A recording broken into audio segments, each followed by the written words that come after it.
In this video, sponsored by Archvillain Games' new sci-fi villain line of 3D printing STL files, I'll show you that enamel washes are even easier than you think.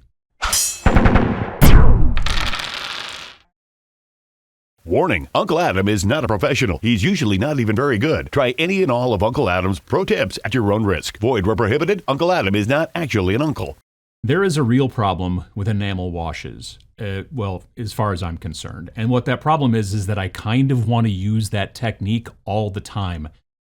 I really love how it looks, how it comes out. Everything has kind of a brown grunge to it. Now, you can obviously buy different colors of enamel washes. So maybe you have a blue grunge or a green grunge or whatever. But I like that brown grunge that just really ties everything together. And I just like the look of it. But what I have found recently by just watching videos online and seeing other people who are doing, enamel washes and showing people how to do it is, frankly, I feel that they're doing it wrong, at least as far as I'm concerned. So I'm going to start by showing you how I like to do it and kind of mention just the easiest base kind of stuff that I do and all the other things that I don't, which makes it a lot quicker in general. So first, you start with a good, solid primer, probably something dark. The reason you do this is that because anything that you miss with the paint in the next steps after this just becomes a shadow. If you prime the model white, then any of the little nooks and crannies that you don't catch with paint, well, sometimes, they are fine because the wash will soak in there in further steps, but sometimes not so much. So I generally go with a darker color. In this situation, I used Monument Hobbies dark neutral gray primer through my airbrush, but you can use whatever kind of dark stuff that you want, dark primer or whatever. This particular model is from the Norgrim clan from Archvillain Games' sci-fi villain line, but more of that at the end of this video. The most important thing for enamel washes is first laying down just solid block colors. Don't think about putting in some washes. Don't think about highlighting all that stuff. You just want block colors. The pants are green and the vest is blue and just that kind of stuff. Also, you want to think of the color that you're going to want at the end in your head, and then you're going to want to use a much brighter color than that. This enamel wash will darken things down a good deal unless you really go back and take most of it away, which kind of seems to defeat the purpose. So start with a much brighter color than you might think and go from there. In this situation, I used, for his skin, Monument Hobbies Pale Pink, and I just painted it on normally. If I had been painting this guy not to be enamel washed, I probably would have gone with a slightly darker skin tone, but here we want it to be kind of light. Also, I'm painting this guy inside out, meaning I'm starting from the skin and then going to the clothes and then going to the armor over the clothes, that kind of stuff. I did a video sometime about painting inside out and the benefits to it. Pachow. Then looking for, again, another really bright color, I used Bold Pyrrole Red, also from Monument Hobbies, for the ammo drum thingy on the bottom of his giant honking gun there. Again, it's a brighter color than what I have in my mind's eye for the finished project. Then we start painting the pants, and I want them to be a darker green, so instead what I use is a lighter green, specifically just good old-fashioned green. That's just what it's just called, green, from Monument Hobbies, and it's just one coat. You put it on there. Don't worry if maybe the undercoat kind of bleeds through a little bit. All that'll be taken care of in the wash. And don't even really worry about being crazy careful. You want to stay within the lines, but if you don't, we'll fix that a little bit down the road. I want his armored vest to be a darker blue, so I went with good old, again, just straight blue from Monument Hobbies. If I wanted it even brighter, I probably would have used sky blue from Monument or something else from maybe somebody else who's even got a much, much brighter, very pale blue. Then I start working on all the leather stuff, so light umber from Monument Hobbies, not dark umber. I also use it on the glove on his right hand, and I also use it on his beard. Now, I could have used other colors for those things, for the beard, like if I wanted to be like a redhead or blonde or have a gray beard or whatever. But in this situation, I didn't, and it kind of turns out nice. And now for all the silvery metal bits, I'm going to use Vallejo Model Metallic Air Silver, as is my way. It is my favorite silver paint in the entire world, so much so that I made a video about that particular paint and why you should be taking a look at it. Pachow. I catch all of the armored parts of the boots, but not like the other parts. I keep some of them like initial color that was the primer, and they'll just be like, black leather, and then the other parts are armored and all that kind of stuff. And then of course I work on the gun as well. He also has an armored mohawk, kind of like, I don't know if it's just like sunk into his skull or something, and it's pretty cool though, so I paint that silver as well. Now the upside to block painting is that it's really easy to go back and fix mistakes. Like I got some silver from the boots onto the green of the pants. Now, if I had gone through and been working on the pants and done a bunch of blending and all that kind of stuff, or even if I'd done a zenithal prime from above and then put contrast colors over the top of it, when you make a mistake, it's very hard to go back and match that color. But when you're just block painting, I'm putting opaque paints directly over a primer, obviously you just go back to the color that you kind of screwed up and just put some more of it over the top of the screw up and you're done. Now I do want him to have a different color of metal on that armored left hand that's holding onto the gun out there in the front. So instead of silver, I go with rich gold from Monument Hobbies and kind of do him up like Thanos, And now my acrylic paint job on this sci-fi dwarf is done. And it doesn't look great.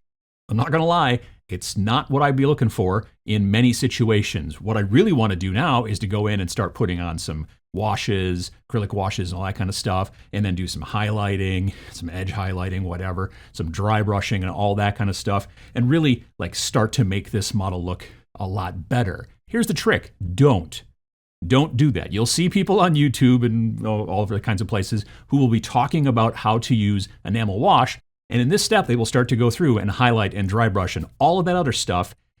And I believe that they're wasting their time. When you put the enamel wash over there and start removing it, all of that kind of just goes away and just you can skip it. So now, thankfully, it is time for the enamel wash. Now, I'm using Streaking Grime 1203 from Ammo by MIG. There are other brands out there that you can use. Humbrol, I've used their stuff as well before. I like the wash. The wash material itself from Ammo by MIG is great. The bottle, I don't know if I just got a bad one or whatever, but it is a bit of a nightmare. You'll see that it leaked on me again here. It also got on the table a couple of times. I don't know why the bottle won't properly seal once I initially opened it, but I think I'm gonna have to put it in some other container. So be careful with that if you buy, Streaking Grime from Ammo by MIG. And again, you can get with whatever color you want to go. There's all kinds of different colors available. Just be a little careful with the bottle. I used super cheap brushes from Dollar Tree, 6 for like $1.25. Although I guess that means that they should call it $1.25 tree now. Anyway, you don't want to use good brushes at all when you're using your enamel washes. You want to use junk that you pick up from the $1 or $1.25 store. I put that stuff, dipped it into the thing and just literally slopped the enamel wash onto the model. In the past, I have airbrushed it, but it's really not necessary. You can literally just put it on with a cheap brush and let it sit. I didn't varnish the model before this step either. Some people tell you, oh, you got to varnish the model, but I've never found it needed, to be perfectly honest. If you want to do it, you can. It's just another step, and it's going to take more time and keep you from getting as much stuff done as you might want.